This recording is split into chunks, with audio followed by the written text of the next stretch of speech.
Desde as primeiras civilizações, a cruz está presente na história do homem. Fato destacado em estudos antropológicos que resgatam milhares de anos dessa trajetória.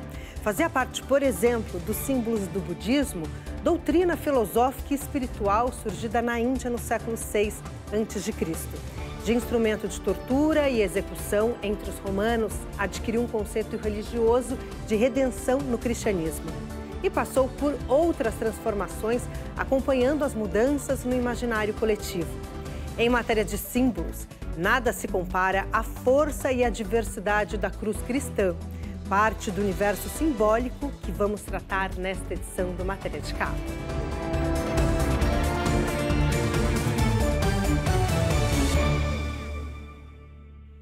Declarado herdeiro do Império Romano no ano de 306, Constantino tinha pela frente uma batalha que iria definir seu futuro. Se poderia ou não assumir o trono. Esse episódio transformou toda a história do cristianismo e da humanidade. A história é contada nesse filme do diretor Franco Ferrara, onde o ator Cornel Wilde faz o papel de Constantino. Antes da batalha, ele teve um sonho onde aparecia o símbolo da cruz e ouviu uma mensagem: com esse sinal, vencerás. E de fato, ele venceu. Ao celebrar a vitória, Constantino ignorou os costumes da época e não realizou sacrifícios aos deuses pagãos. Ao contrário, atribuiu o fato de ter vencido ao deus cristão. A visão de Constantino contribuiu para a cruz se tornar símbolo da nova religião e ganhar uma conotação política e de poder que nunca tivera. A cidade sagrada deu origem às 3 religiões abrâmicas: judaísmo, cristianismo e islamismo. Jerusalém é a terra do patriarca Abraão, o fundador do monoteísmo. Para os cristãos, Jerusalém é a cidade onde Jesus cumpriu as profecias messiânicas. Palco da paixão e ressurreição, foi redescoberta em 326 por Helena, mãe do imperador Constantino, que organizou a primeira peregrinação em busca da cruz usada no martírio de Jesus e para resgatar as passagens épicas do cristianismo. No lugar da tumba onde se acredita que houve a ressurreição, a imperatriz construiu, no ano de 335, a Basílica do Santo Sepulcro. Para os judeus, Jerusalém significa a confirmação da aliança do povo de Israel com Deus. Jerusalém também faz parte da história da religião islâmica. A conquista da cidade pelos muçulmanos ocorreu em 637, 5 anos após a morte de Maomé. Sua primeira construção foi a mesquita de Al-Aqsa, seguindo-se o santuário da Cúpula da Rocha. Desde 685, esse edifício é o ponto de maior visibilidade da cidade antiga. Constantino é um homem muito importante porque ele está num momento de ruptura e de transição para uma era nova. Como imperador e militar, ele sabe que é impossível manter o império naquelas condições. Por quê? O Estado romano é baseado no Senado, no Exército e na cobrança de impostos. Esse mundo está desmembrando por uma razão, por problemas internos, de contraste de riqueza e pobreza, de insatisfação interna, corrupção e, externamente, por causa da invasão dos povos germânicos. Essas tribos não valorizavam o que Constantino queria preservar, que era a cultura clássica, a civilização romana, o acúmulo de conhecimento que Roma representava. Até Constantino, a solução era o exército, e ele quebrou com essa tradição. O que ele faz? Ele quer preservar o que ele mais gosta, que é o direito romano e a cultura clássica, o conhecimento.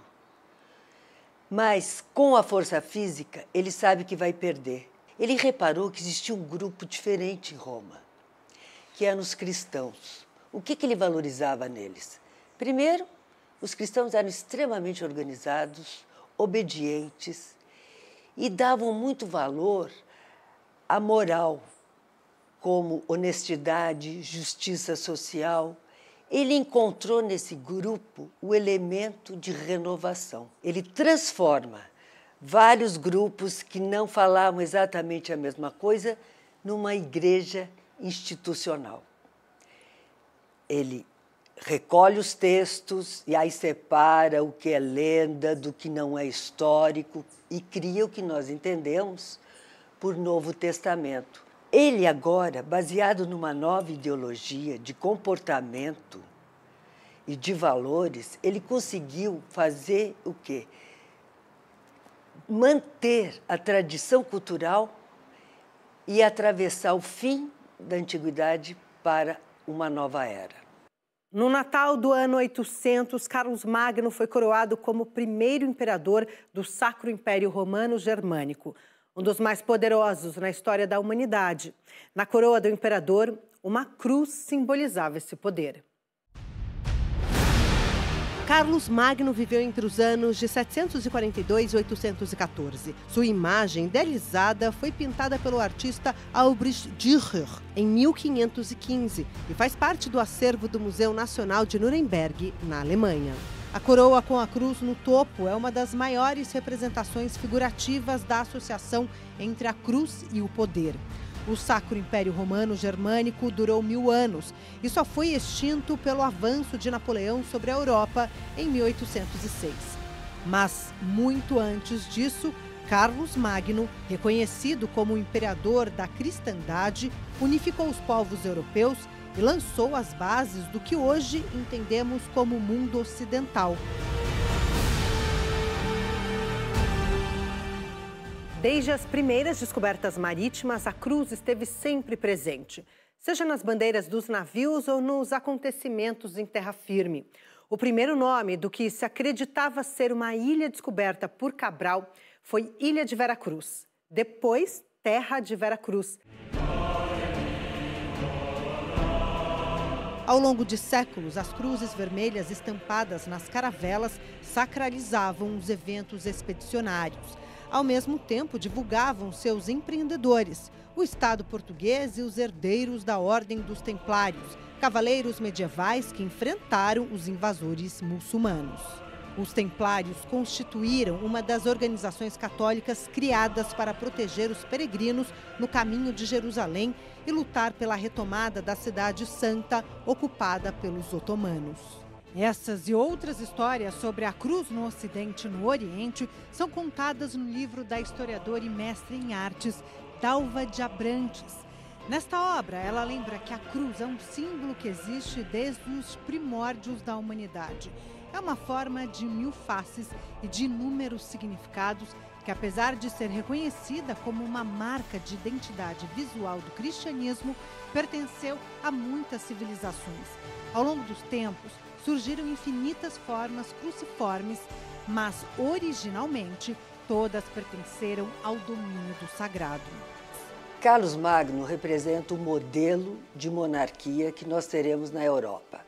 Ela tem uma ligação, sim, entre o poder e a igreja, porque na época não havia uma constituição no sentido jurídico como nós entendemos hoje.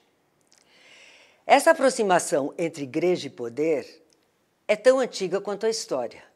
E por que a cruz? Para lembrar sempre que ele tem um papel a cumprir, não é o poder absoluto. Ele tem que defender, ele tem que promover a justiça social, ele tem que prover todo o seu povo, e não só na guerra. Pelo contrário. É por isso que a cruz existe na coroa, no cetro e na orbe. Esse, sim, é um objeto da monarquia típica europeia. As grandes navegações tinham por objetivo descobrir uma rota de comércio marítimo, mas, ao mesmo tempo, eles tinham o princípio de levar o cristianismo para todo o mundo. Portanto, a cruz, nas grandes descobertas, que estava nas velas, nas armas, ela era o sentido religioso e, ao mesmo tempo, a imagem do Estado português. Daqui a pouco, a cruz de instrumento de tortura a símbolo do cristianismo. E ainda os vários significados da cruz ao longo da história.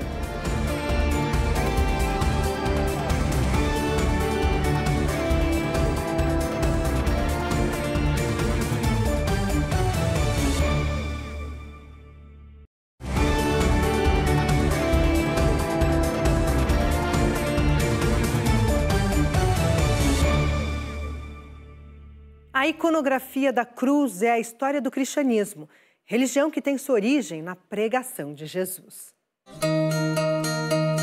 O dogma da encarnação é a base da arte sacra cristã. A união entre cruz e cristãos surgiu naturalmente e se irradiou a partir de Tertuliano, no século II, quando o imperador chamou os cristãos de crucis religiosi, ou seja, devotos da cruz. Cruz era como os romanos chamavam um instrumento de suplício formado por 2 pedaços de madeira. O cristianismo não inventou a cruz, mas foi na sua iconografia que ela se expandiu para o mundo. Embora fosse bastante conhecida, ninguém até então a fizera símbolo de identidade como os cristãos. As cruzes criadas ao longo de milhares de anos, muito antes da era cristã, estão sempre em transformação e acompanham as mudanças no imaginário coletivo. Nada se compara à força e à diversidade da cruz cristã, símbolo que ultrapassou os limites de uma religião para se tornar um signo de identidade cultural. A cruz latina corresponde a uma confissão de fé. É o dizível e o indizível de Cristo, enquanto símbolo do Deus-homem em seu mistério de morte e ressurreição. Um ícone de identidade cultural da civilização ocidental. Dentro da enorme diversidade de formas e símbolos que cercam a cruz, destaca-se essa obra da escultora francesa Germaine Rittier, o crucifixo, que representa ao mesmo tempo Cristo e a cruz, dentro de um conceito de universalidade.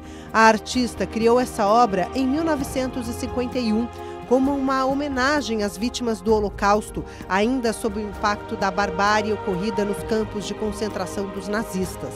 Ainda como parte da diversidade de formas e origens, destacam-se a Cruz de Santa Brígida, feita pelos irlandeses no dia 1º de fevereiro, com palha de trigo verde que, ao secar, se torna dourada.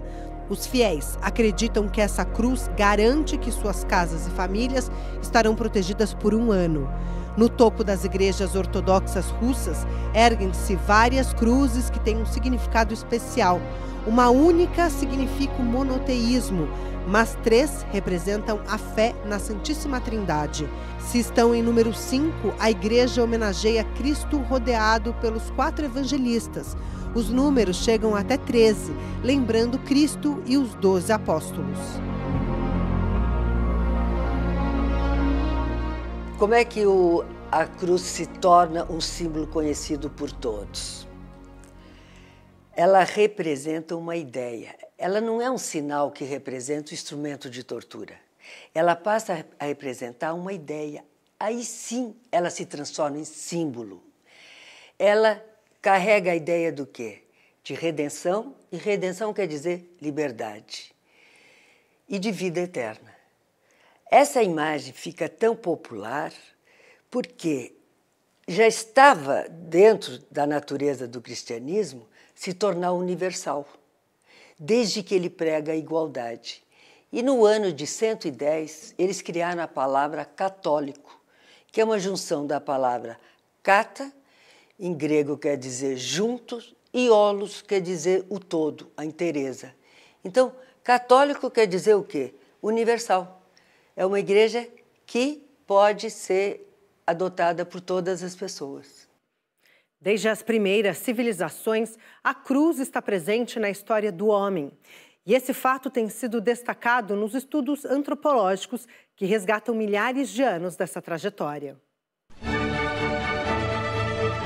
Entre os inúmeros exemplos recolhidos pelos antropólogos, destacam-se a cruz celta, anterior ao advento do cristianismo, tem vários significados e era utilizada tanto em rituais de fertilidade como aqueles relacionados com as colheitas. Se recuarmos ao Egito Antigo, uma cruz aparece na tumba de Nefertari, rainha egípcia, esposa do faraó Ramsés II, que viveu no século 13 a.C. Frequentemente ela é confundida com Nefertiti, esposa do faraó Amenófis IV, mais conhecido como Akhenaton. No desenho encontrado na tumba de Nefertari, vê-se a deusa Hathor, em ritual para garantir à rainha a vida após a morte. Muito além dos símbolos religiosos, a cruz foi parar nas bandeiras de diversos países, representando as nacionalidades, como a do Reino Unido, Noruega, Dinamarca e Grécia. Também está presente no estandarte da Cruz Vermelha, instituição premiada com o Nobel da Paz em 1917, 44 e 63. No sentido contrário do que ocorreu com a cruz do cristianismo, a suástica, símbolo utilizado por diversas culturas por mais de 1000 anos, acabou sendo estigmatizada pelos fatos ocorridos há menos de um século, ou seja, depois que foi apropriada pela Alemanha nazista. Nascido há 3.000 anos antes de Cristo, o hinduísmo é uma mistura de religião, filosofia e valores culturais. Entre as inúmeras divindades que compõem o universo de crenças do hinduísmo, inclui-se o deus menino, Ganesh, que representa a alegria e o sucesso. Nesta imagem de Ganesh, na mão direita aberta, vê-se nitidamente uma suástica. Para os hindus, o símbolo de sorte e prosperidade, que aparece também em outra imagem de Ganesh, mas essa com maior destaque. Muda a religião, mudam as crenças, mas lá está a suástica, pintada na cabeça raspada de um monge budista. Outra doutrina filosófica e espiritual surgida no século VI a.C. Em outro formato, ela também surge na tapeçaria dos índios navajos, habitantes do Arizona, Utah e Novo México, nos Estados Unidos. A cruz é um símbolo solar que existe no mundo inteiro, em todos os lugares e de formas diferentes. O que ela representa? Luz e direção. Porque o homem, ao observar o movimento do Sol, ele acabou criando os pontos cardeais. Por isso que ela é universal também.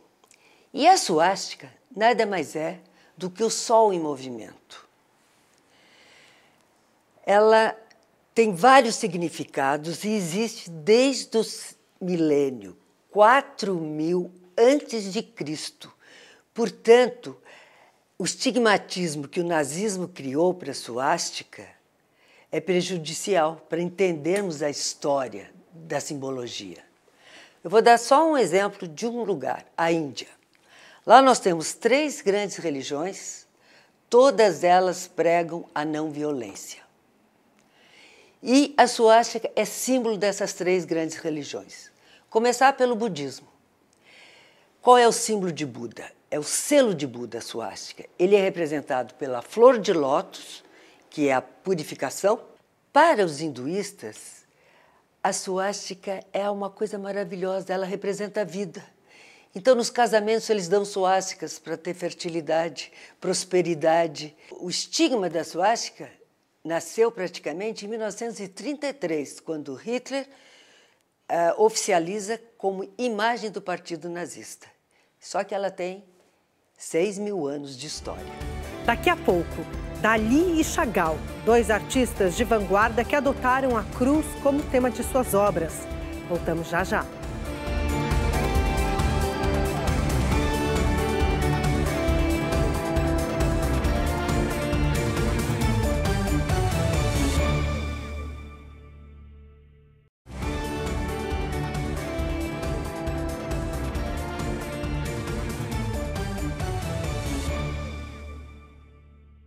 Ao longo de séculos, a cruz sempre fez parte da história da arte. O que começou no início do cristianismo se estendeu pelo Renascimento. Acabou se inserindo na obra de pintores e escultores dos mais diversos movimentos. Na vanguarda modernista, no século passado, 2 artistas se destacaram ao adotar a cruz e o cristianismo como tema de suas obras: Salvador Dalí e Marc Chagall. A primeira metade do século XX, ela é muito rica nos movimentos de vanguarda estética. Então, é a era dos ismos, fauvismo, expressionismo, cubismo, dadaísmo, surrealismo. Cada um tinha uma linguagem, mas todos tinham um ponto em comum. Todas as vanguardas eram anticlericais e adeptas do socialismo. Mas isso não impediu que alguns artistas, como Dalí e Chagall, desenvolvessem a temática religiosa. E vocês têm que imaginar que era um lema nos meios intelectuais. A religião é o ópio do povo. E eles foram, por caminhos pessoais, encontrar uma resposta para isso.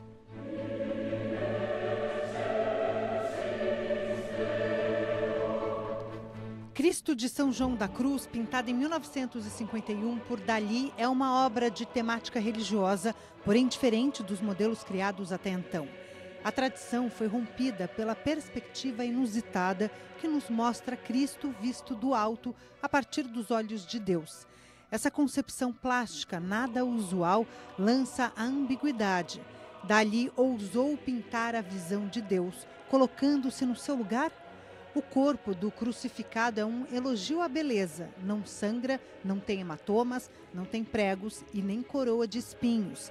Dalí não relembra o sofrimento físico, pelo contrário, exalta o momento supremo da entrega do Filho de Deus, que antes de partir dirige seu último olhar aos homens na terra. Sabe-se que existe uma inegável semelhança entre a sua obra, que nasceu sob o impacto das explosões atômicas da Guerra Mundial, e a de São João da Cruz, criada em 1574. Em entrevista, Dalí explicou que quando vivia nos Estados Unidos, tivera um sonho com Cristo projetado no espaço e que somente ao regressar à Espanha foi apresentado ao minúsculo desenho do religioso espanhol. O desenho de São João da Cruz, que se encontra na cidade de Ávila, mede menos de 6 centímetros. É o registro de uma epifania vivida pelo frei carmelita, na qual Cristo se apresentou visto do alto. Para Dalí, essa foi uma descoberta impactante, mas dizia não ser uma cópia. Acreditava que os dois, de maneiras diferentes, haviam vivenciado a mesma imagem do crucificado. Dalí sempre demonstrou respeito e admiração pelo frei. Prova está no nome da sua crucificação, que se chama Cristo de São João da Cruz, uma clara homenagem ao notável místico e literato espanhol do século XIV.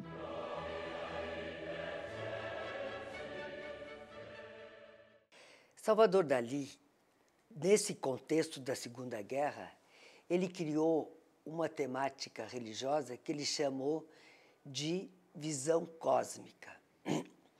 Cristo agora é visto não sob o olhar só do religioso, mas com elementos da física moderna. Então ele pode ser visto em ângulos totalmente diferentes. Ele leva uma linguagem de exatas para uma linguagem simbólica.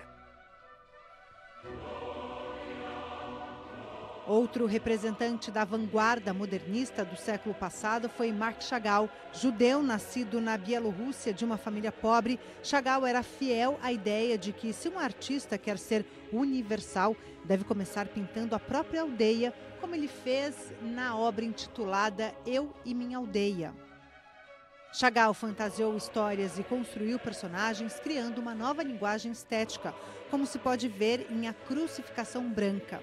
Nesta obra, ele mistura elementos cristãos com outros da tradição judaica e figuras típicas de uma aldeia bielorrussa do início do século passado. Acima de tudo, ele foi um homem e um artista de seu tempo.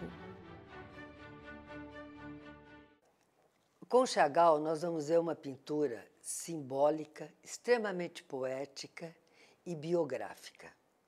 Ele pinta a história do seu povo na Rússia. E tem como linha mestra mostrar o que foi o antissemitismo dentro da Rússia, que começa com os czares, atravessa a Revolução Russa de 17 e chega ao nazismo. Ele pinta uma crucificação chamada Crucificação Branca, que é praticamente ecumênica. Ele coloca simbolicamente Cristo como o povo judeu que foi torturado. E coloca na mesma pintura elementos da tradição judaica e da tradição cristã. Ele une essas duas histórias para denunciar o antissemitismo. Um antigo símbolo solar, uma referência à ordem cósmica do universo ou sinal do princípio de tudo. O ponto que dá início à vida. A cruz pertence ao imenso rol das invenções pré-históricas, como provam as pinturas e inscrições que remontam ao estágio inicial das civilizações. Apesar dos grupos viverem em épocas diferentes e locais muito distantes entre si, sabe-se que na origem da humanidade, todos vivenciaram experiências visuais semelhantes. É como se existisse um traço de união conectando o homem através dos tempos. Tudo isso explica a existência de um universo simbólico da cruz. Esta edição do Matéria de Capa fica por aqui. Voltamos na próxima semana, neste mesmo horário. Até lá!